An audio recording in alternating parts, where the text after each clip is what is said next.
Right, hey guys, I actually want to talk about the Scarlet and Violet that's been released recently. Yeah, as y'all probably know from my channel, I do play reasonable amounts of Pokemon. There's a lot of things that I don't record about the Pokemon games that I play just because it's so grindy and I don't know, if everyone will be interested in that. But I do realize over the years that Pokemon fans are people who do enjoy the grind, and I think they carry it into so many other games. But just the excitement of being able to go into the wild out there, find a specific Pokemon it's not about, it being the shiny or whatever. Sometimes it's just trying to get the one with the right nature, the right stats, that sort of thing. But most of the time, it's about getting the Pokemon the right ability, because hidden abilities are a huge thing competitively, and yeah, that's kind of cool, especially coming from someone who's played a lot of Gen 1, Gen 2, and Gen 3. Back then, you didn't really have everything. It wasn't very straightforward. You had a lot of secrets about hidden abilities, and you really had to look it up. And, there were not that many people who knew exactly what are the rates and possibilities. But now we have a lot of great updates, a lot of great forums, Bulbapedia, Cerebi, that sort of stuff. That's just amazing. And yeah, there's so many references to go about it. And so that excitement, carries forward into, I guess so many other games that came over the generations. And eventually I ended up digging up MMOs and I went into Poke1. So I have a lot of Poke1 videos on my channel. I completed the entire main story and then I did play some PvP off screen, but I didn't really want to get into it too much just because there wasn't like Pokemon is not a very balanced game, to be honest. And though I love Pokemon VGC and I watch people like like Cybertron, Wolfie, Pokesports, recently who I've just found the channel of, and even Moxie Booster is a really cool channel. There's so many wonderful VGC channels out there that you can get so much content out of it.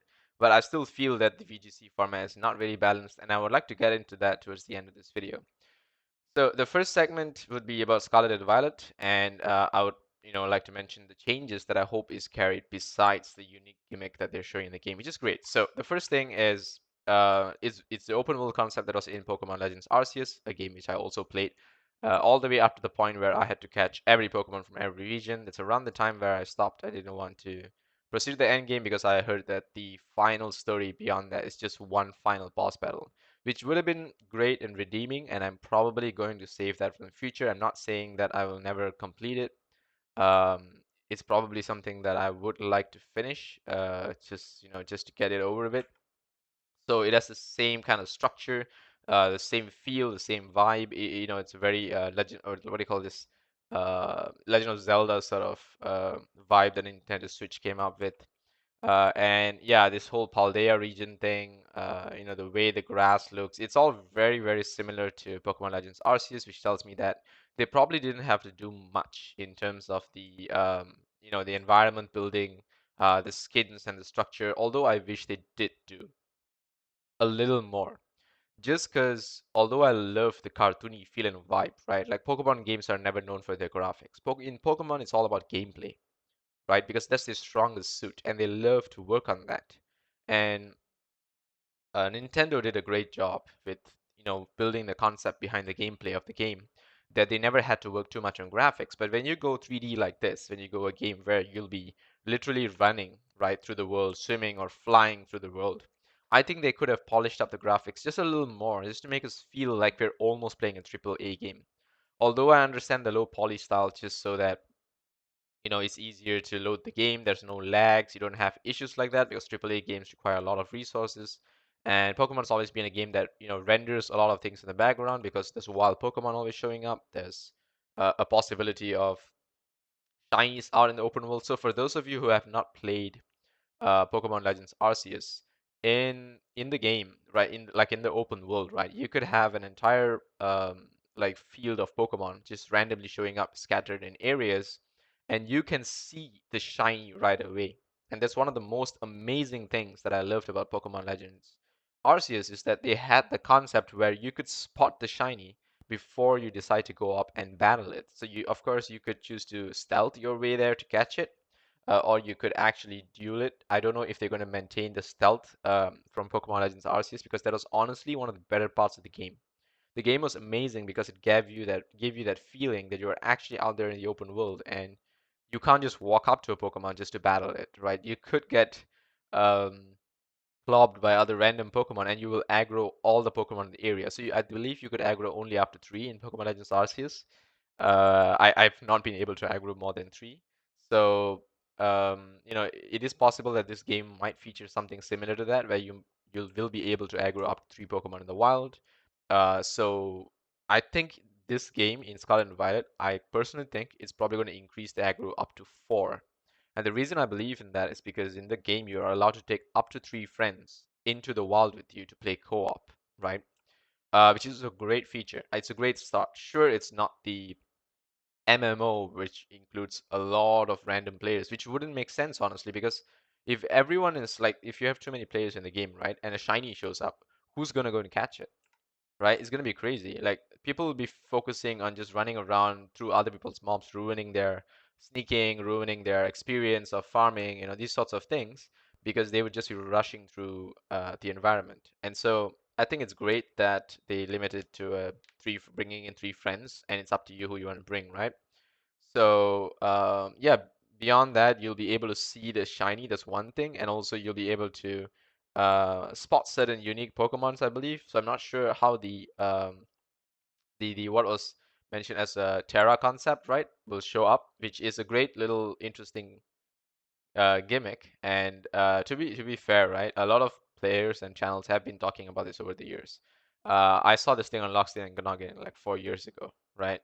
I saw this on Emperor Cubone like really, really long ago. I think even he released like really long. And there's a lot of other players who have mentioned what if Pokemon had three types and a very unique mechanic. And very recently, I think Wolfie was also promoting this, fire flying dragon for Charizard, which everyone I think has spoken about at least once in their life.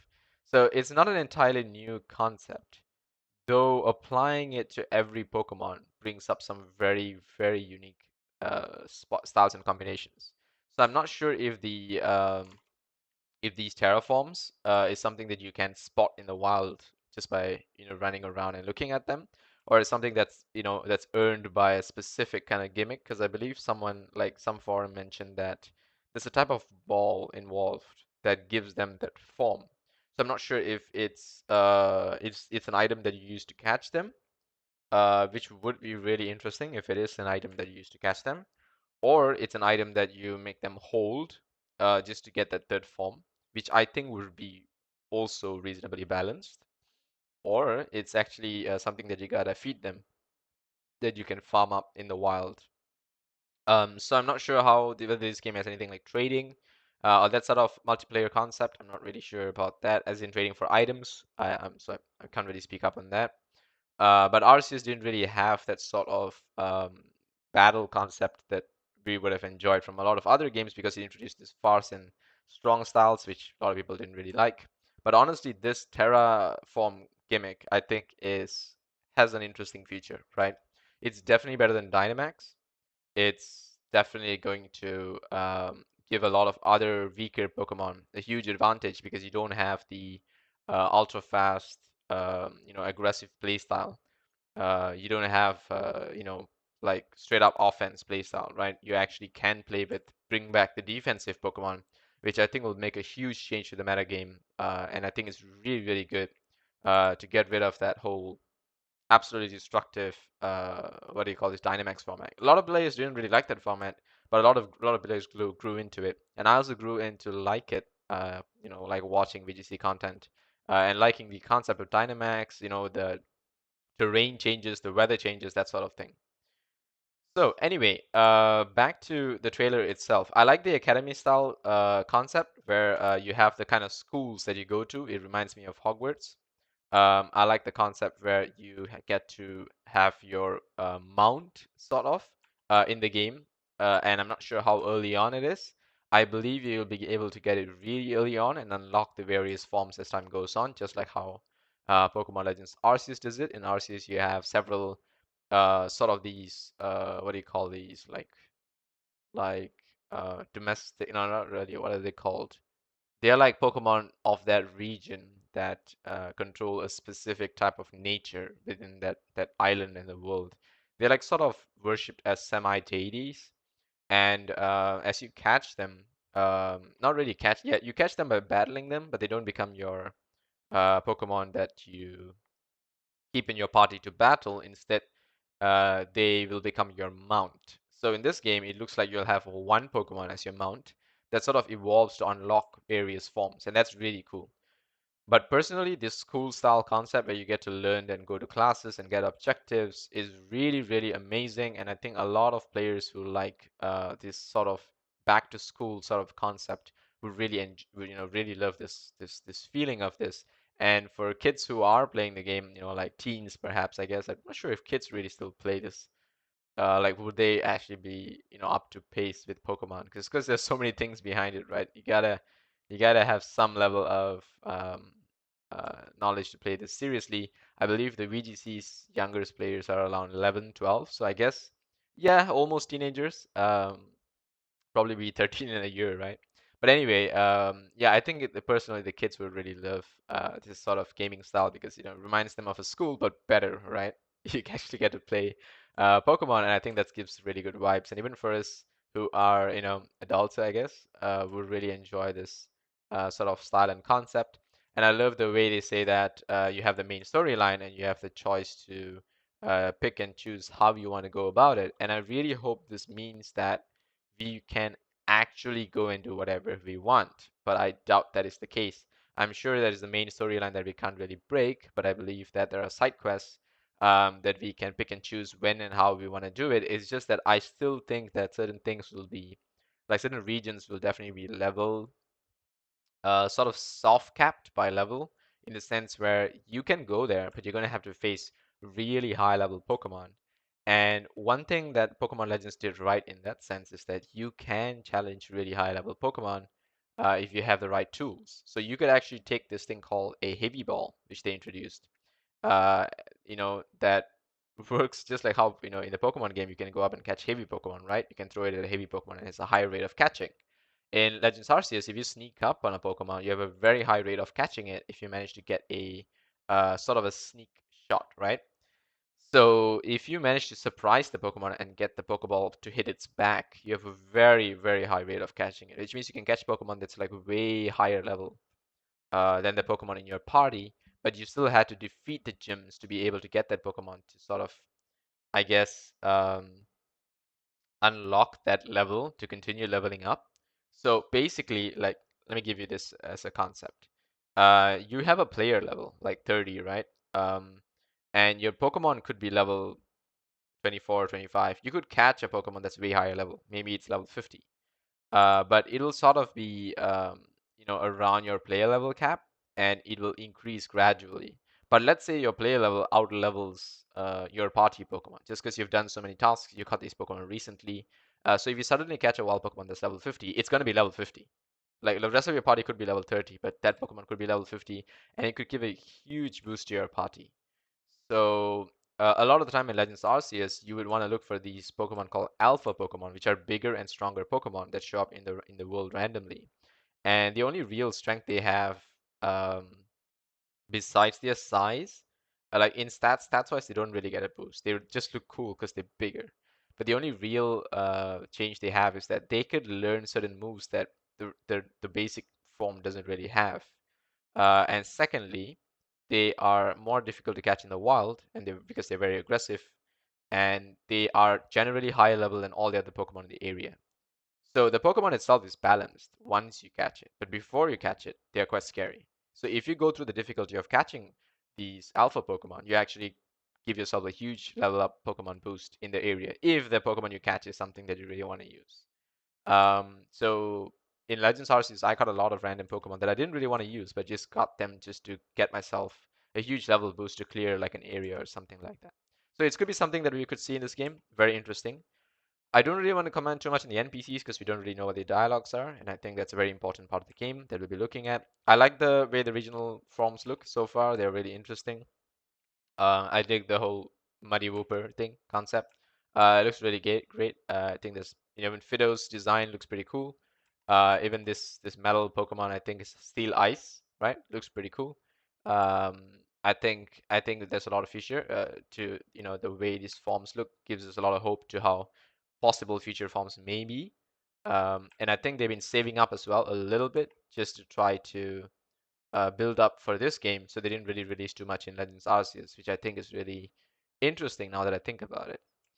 So yeah, now let's focus on the elephant in the room, which is Terastallizing, right? So yeah, the Pokemon ends up with a huge chandelier on their head, which tells you what type they are. So you can have a flower, which tells you that the grass type, some kind of, I don't know, ice looking flower, which tells you they're a water type. And I guess there's so many other stuff that shows up on their head to tell you what kind of forms they have. And so, okay, you get the indicator of their forms showing up on their head, but the Pokemon itself is going to get a huge type boost, right? They could get the same type boosted up even further to boost their stat, which is insane for Pokemon like, for example, Regieleki, right? If you do have Regieleki in this game, and it does have an electric type boost to its already existing abilities, it could be an absolutely broken Pokemon. At the same time, it could also improve Pokemon that had been left out in previous generations. One good example, I believe, would be Gengar, I think. Let me look it up. So, Bulbapedia. Go there. Go to Gengar and see what Gengar's possibilities were. I believe they dropped Gengar or Levitate from Gengar, right? There was a time when Gengar had Levitate.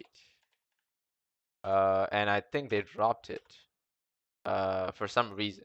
Yeah, Gen 3 did, Gen 6 actually had Levitate, which was absolutely broken because this Pokemon would no longer be weak to ground moves. And so, yeah, that was pretty insane. It would only be weak to like Psychic, I guess. Um, and so, yeah, it had a huge advantage. But let's say Gengar that is Ghost Poison now, all of a sudden gets Dark type, right? If it got Dark type, it would get immunity to Psychic. It would get resistance to Dark and resistance to Ghost. So the only thing it'll be weak to would be Ground, which would be insane for a Pokemon like Gengar, right? It could really bring it back into the metagame, considering its extremely high speed and high special attack. Sorry, not this one. This one. This is the Mega Form. It is already a 110 base speed, 130 special attack, and sure, its defenses seem a little low, but that's something you could just totally max out and leave the special attack untouched, and use its extremely interesting moveset, which is insane. It's like crazy TM set. Look at this, right? It has an insane move pool, and you could really mix and match and give it a lot of opportunity to shine. And there's so many other Pokemon I believe that could come up in same way, especially I think Poison Pokemon would get a huge boost. And the reason for that is because Poison type in general has been dropped over the generations for a few reasons. Mainly, it's the fact that it's resisted by very common types. Uh, you know, uh, where do we have it? Steel is immune to it. It's resisted by ground types, which are very, very common in the game. And I think, sure, there's less ground types and more Pokemon using ground attacks, but I still feel Pokemon like Landorus is really, really common. Groudon is really common in the metagame. I think you can't really skip these two Pokemon in a lot of sets. So yeah, but besides those, sure, there's not that many ground types.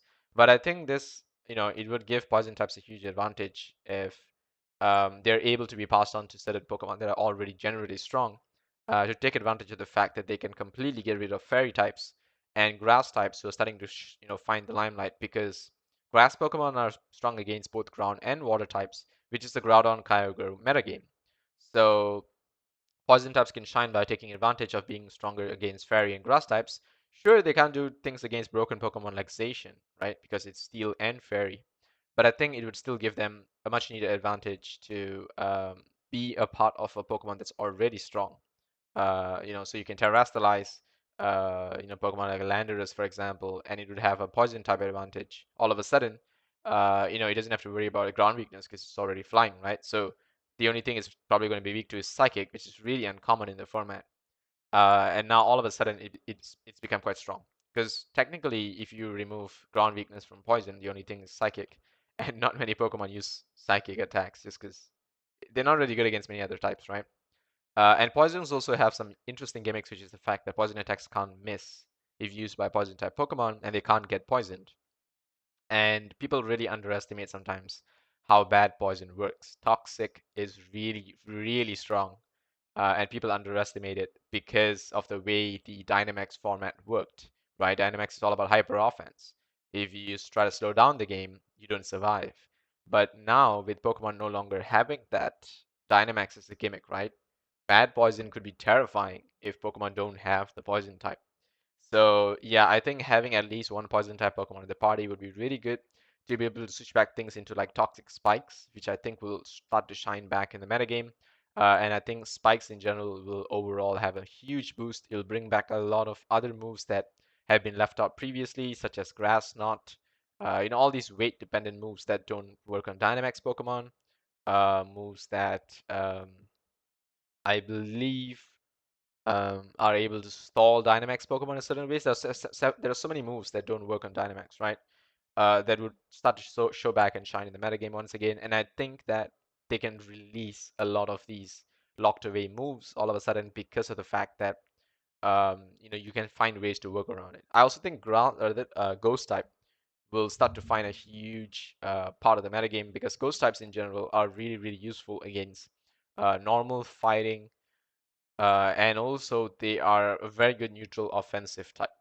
So I think that might give an increase to dark types. Not really sure how that might come into play, but it will definitely probably bring dark types into the counter meta because dark type Pokemons are also able to resist Prankster based moves, right? Priority moves from Prankster. Specifically Prankster, I don't think they don't handle any other types of priority moves. So it's still huge. It still might bring certain dark Pokemon, to shine. So we'll have to see how these not so meta types may rise to the surface, and even meta types may get a boost. But I think in general, most of them are left better in their base types and just given the double type boost, right? Like if you're a Kyogre, you might want to just get a double water type boost because it just makes you so much stronger and maintains your two weaknesses and your huge damage advantage that you already have. And if you're a normal type like Regigigas, perhaps you might want to just stay normal because honestly, it's a good type. So yeah, I'm really interested to see how this whole terrestrializing concept would come into play and players coming up with so many interesting metas. Like, could you imagine Shedinja, right? Shedinja was one very, very interesting ghost Pokemon that has survived the meta for so many years. It's still very niche, but it's still very terrifying if you're not prepared for it. And it could absolutely ruin and wreck your team. Like, you could be built for so many things, and then you'll be like, oh shit, I forgot about Shedinja. And then Wonder Guard shows up and it ruins your entire game. And then there's even Pokemon that can skill swap Wonder Guard and ruin your game. So you gotta be really careful with the way you know this metagame is gonna shift.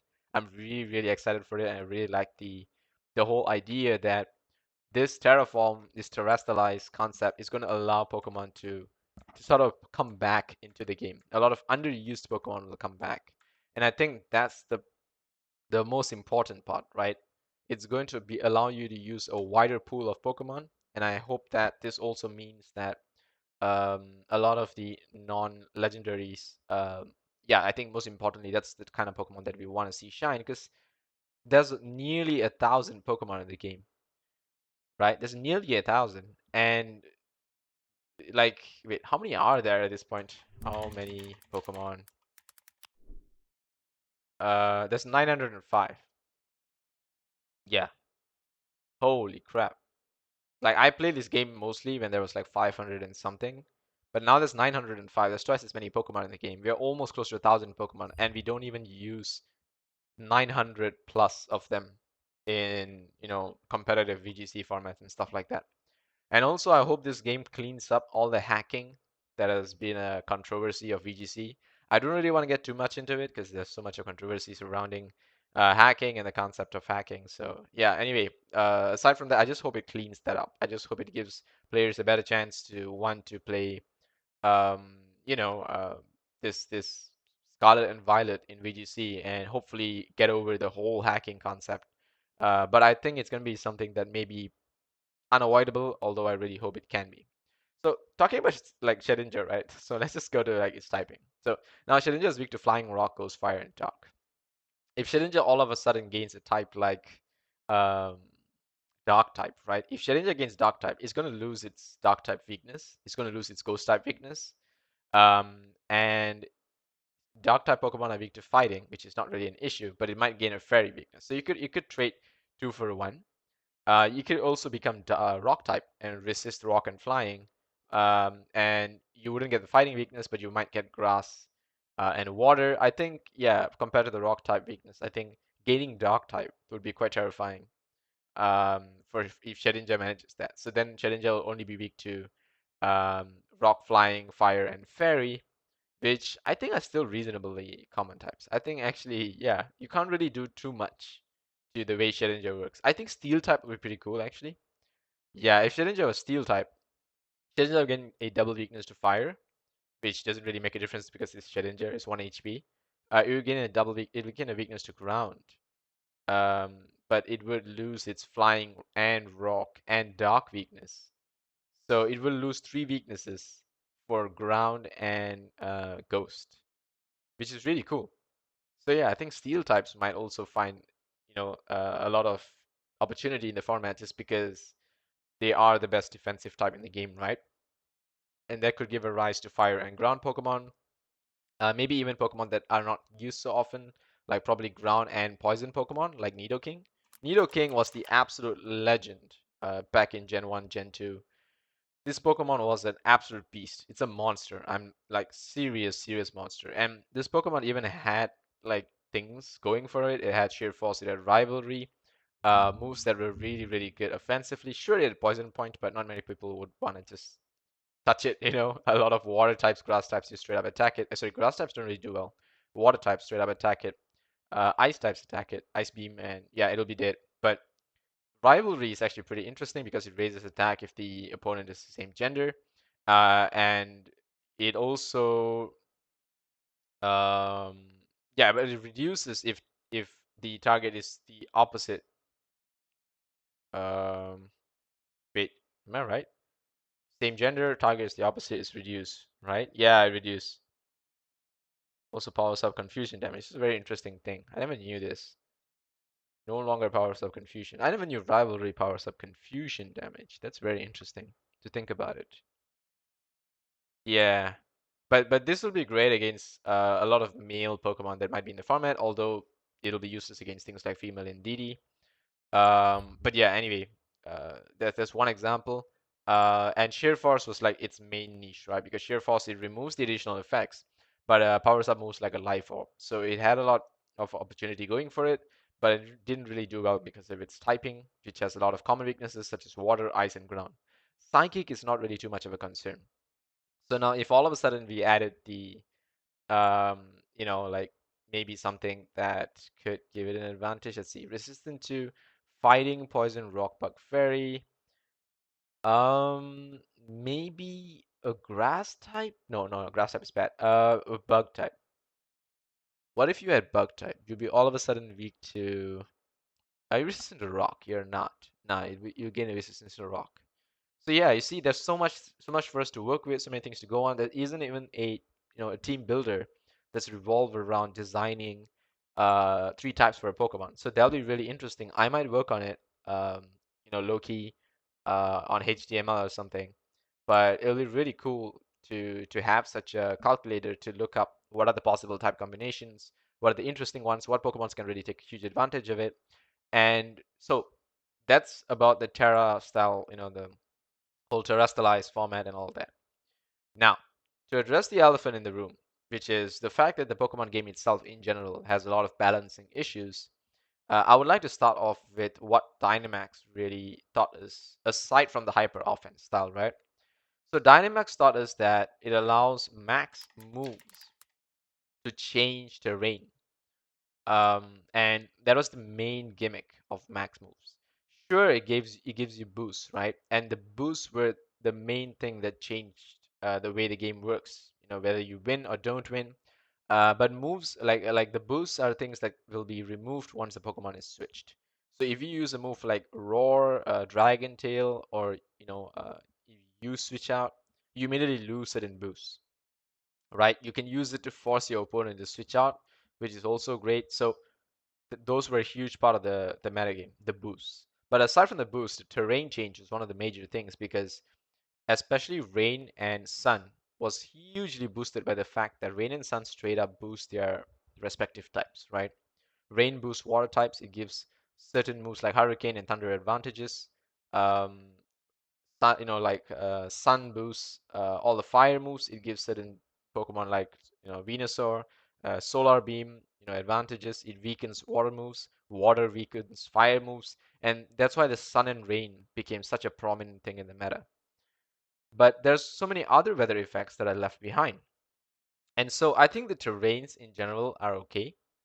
I think grassy terrain, electric terrain, they're decent. They have their concept and thing going for it. I think psychic terrain is also okay. It's not that bad. Misty terrain is probably a little weaker. Let me just have a look at it just to confirm that.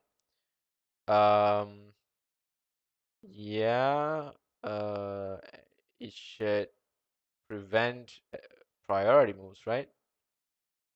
Let's see. Boost, psychic type, mimicry, expanding force, uh, priority. There we go. Yeah, sorry, I'm not really focusing on it. Let me just zoom in a little bit for you guys.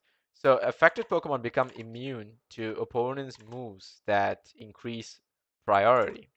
So this is a very interesting boost it gives, right? And it boosts psychic type moves. It boosts certain types of psychic moves.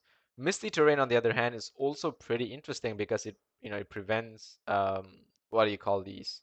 All of these non-volatile status conditions. So it's a very defensive sort of boost.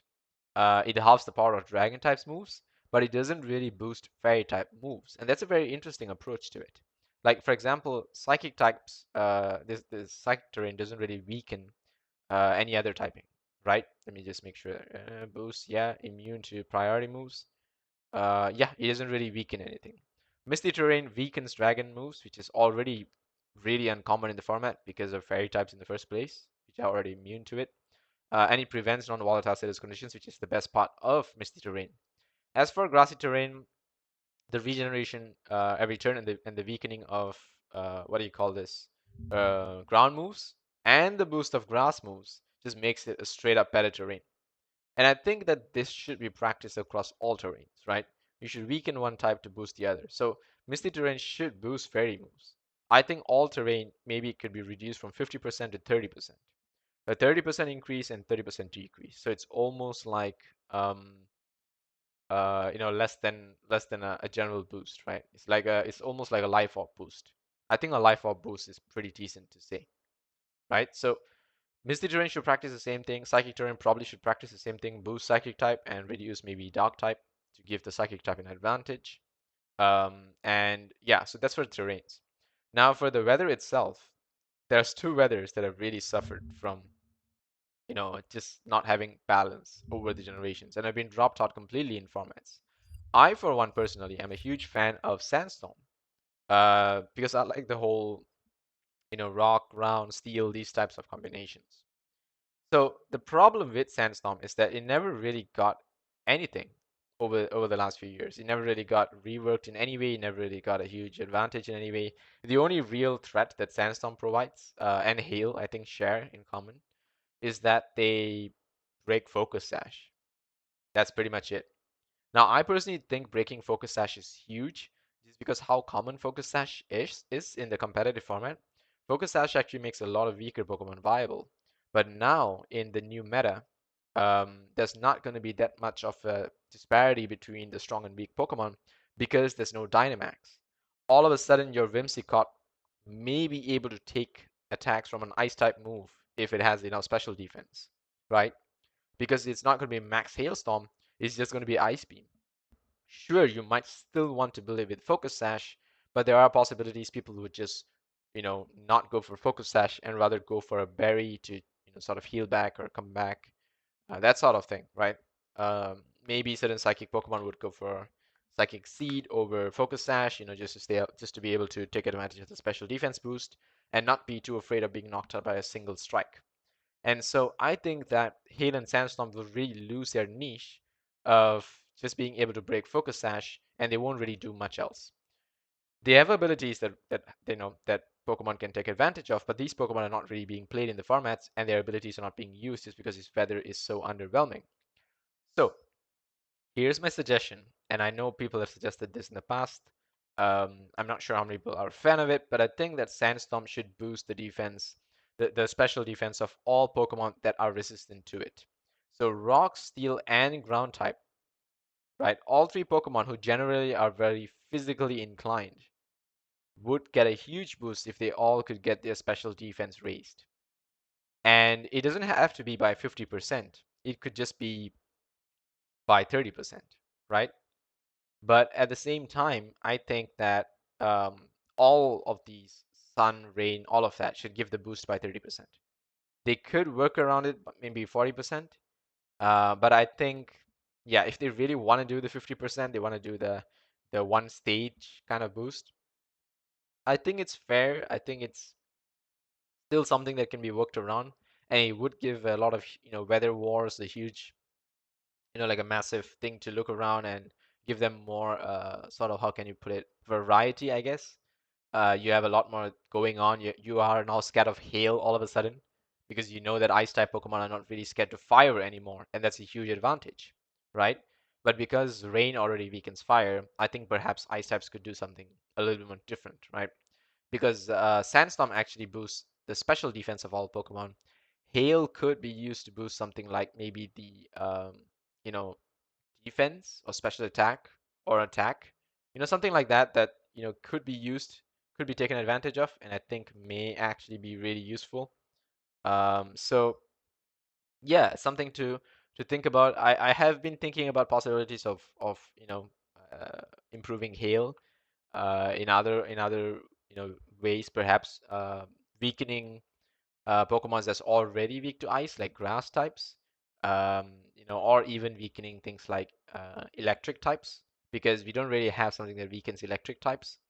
And I think it would make sense that ice would weaken electricity because it doesn't really have much of a medium to travel through.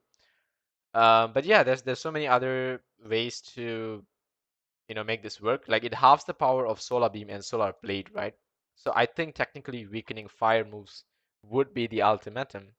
But at the same time, since Rain already does that, I think they gotta find a way to work around it. So anyway, these are my general ideas. I think Sandstorm should give a boost to all these three types, maybe by 30%. That way, it will bring these Rock, Steel, and Ground Pokemon back into the game, and because they're sort of, I feel like Ground and Rock especially are really falling out of the meta. They're mostly focused on very niche legendaries that have it, that can survive with it. Pokemon like Tyranitar is sort of hiding, terrified from the format. I always love to use Tyranitar. It's one of my favorite Pokemon, but I can't use it despite it being like an almost uber Pokemon, right?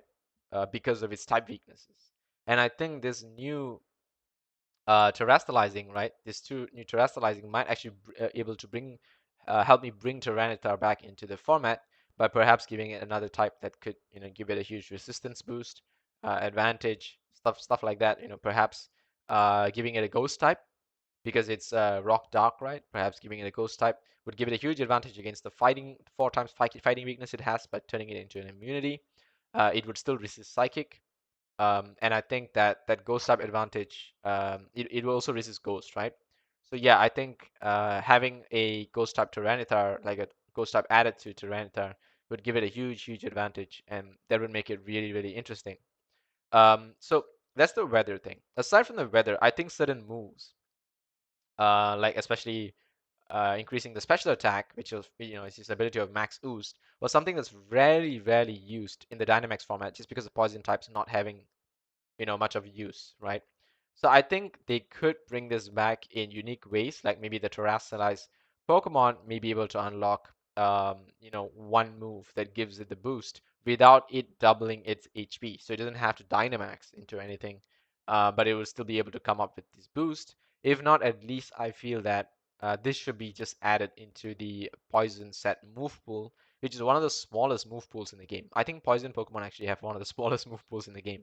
I could be wrong though, but yeah, I do feel that that is definitely the case. I know there's very few physical poison attacks, um, but special wise, I think poison has more going on for it. So let me just actually, you know what? Let me just actually scroll down here. Yeah, so there we go. So if I scroll down a little bit, yeah, that's it.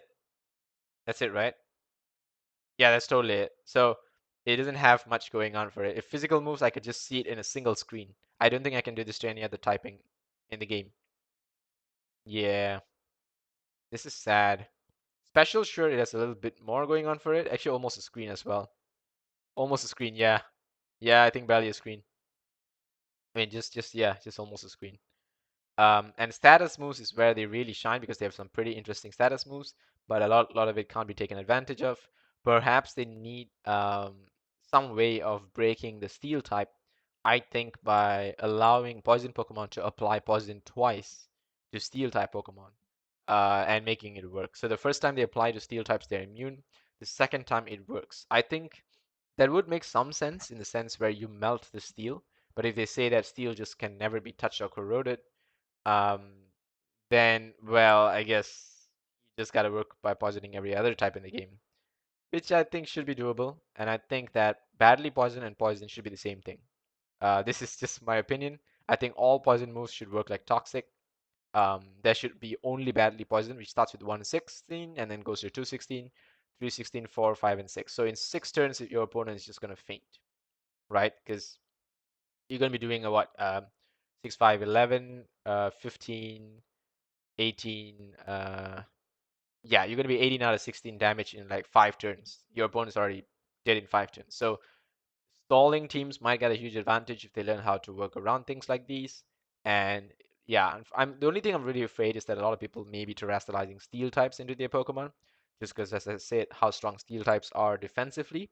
But sure, they would sometimes be willing to expose themselves to a 4 times fire or ground weakness, because at least it shuts down nearly like more than half of the Pokemon in the game.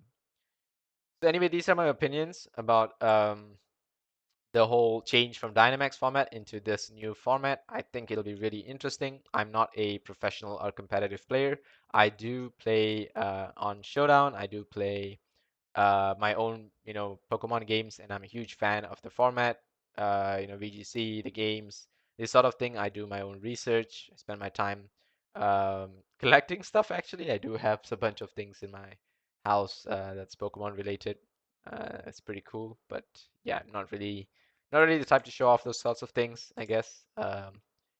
A bit more private in that sense. But yeah, anyway, that's just my thoughts. And do let me know yours. Do let me know if you guys have played Pokemon Legends Arceus, because one of the coolest things about Legends Arceus is just being able to explore the world and see things from a distance and be like, oh, cool, I want to check that out.